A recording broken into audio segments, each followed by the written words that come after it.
স্বপ্ন ছিল প্রবাসে জীবন গড়ার, কিন্তু দুর্ভাগ্যক্রমে আজ মৃত্যুর প্রহর গুনছেন ওমান প্রবাসী নুরুল হুদা।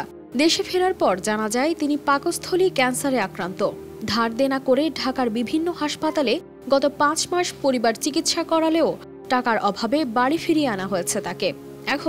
এখন অভাবের সংসারে ব্যয়বহুল এই চিকিৎসা করানো বেকার বাবার উপর যেন মরার উপর খাড়ার ঘা। আমার একজন ছেলে নুরুল ইসলাম নাম, সে প্রবাসে ছিল। হঠাৎ করে সে অসুস্থ হয়ে যায়। হাসপাতালে নেওয়ার পর কিছুটা ওখানে ধরা পড়ে। তারপরে দেশে আসার পর আমরা পুরোপুরিভাবে নিশ্চিত হলাম যে সে ক্যান্সার আক্রান্ত। নুরুল হুদা নোয়াখালীর কবিরহাট উপজেলার ধানসিঁড়ি ইউনিয়নের নলুয়া গ্রামের মাওলানা বেলাল উদ্দিনের ছেলে।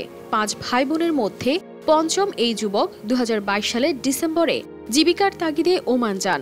ভাগ্যের নির্মম পরিহাস, সেখানে গিয়ে 1 বছরের মধ্যেই আক্রান্ত হন মরণব্যাধি ক্যান্সারে। তার স্টোমাক ক্যান্সারে আক্রান্ত। স্টোমাক ক্যান্সার আক্রান্ত হওয়ার পরে আমরা বাংলাদেশের বিভিন্ন হসপিটালে তাকে নিয়ে ট্রিটমেন্ট করি। বসুন্ধরা ডায়াপেন্ট এখন আরো উন্নত। এই হট এয়ার থ্রোট অপশিট দ্রুত শোষণ করে সোনামণিকে দেয় কোমল অনুভূতি।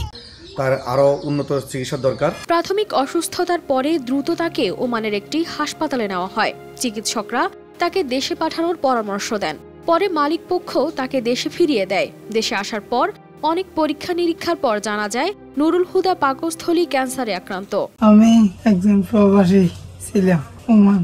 1.5 বছর প্রবাসের পরে আমার খাবার বন্ধ হয়ে যায়। খাদ্যনালীতে খানা যায় না, পেটে খানা যায় না। ওখানে ডাক্তার দেখাইছি, ফ্যামিলি খুব কষ্ট করতেছে। আমার নিয়ে অনেক টাকা খরচ। এখন আমরা গরিব, আমাদের চিকিৎসায় টাকার জন্য সমস্যা হতেছে। দেশের চিকিৎসকরা জানান তার অবস্থা দিন দিন খারাপ হচ্ছে। উন্নত চিকিৎসার প্রয়োজন, কিন্তু এই চিকিৎসার খরচ এতটাই বেশি যে নুরুল হুদার পরিবার ধার দেনা করে তার চিকিৎসা চালিয়ে গেছে।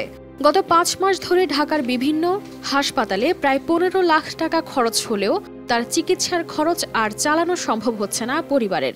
প্রবাসে ছিল 1.5 বছর, টাকা পয়সা ইনকাম করছে, মা বাবা ফাড়াইছে, মা বাবা চলছি হচ্ছে, খাইছি, কত সুন্দর সংসার করতে লাগছে। তখন আমার সংসারটা কষ্টে হয়ে গেছে। আমার ছেলে ক্যান্সার আক্রান্ত হয়েছে। আজ নুরুল হুদা বসত ঘরের এক কোণে কেবল মৃত্যুর প্রহর গুনছেন।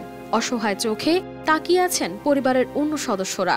তো আমরা গত 5-6 মাসে আমরা তার ট্রিটমেন্ট করতে গিয়ে আমরা প্রায় নিঃস্ব হয়ে পড়ি। তার পিছনে প্রায় 14-15 লক্ষ টাকা আমাদের এই 5 মাসেই শেষ।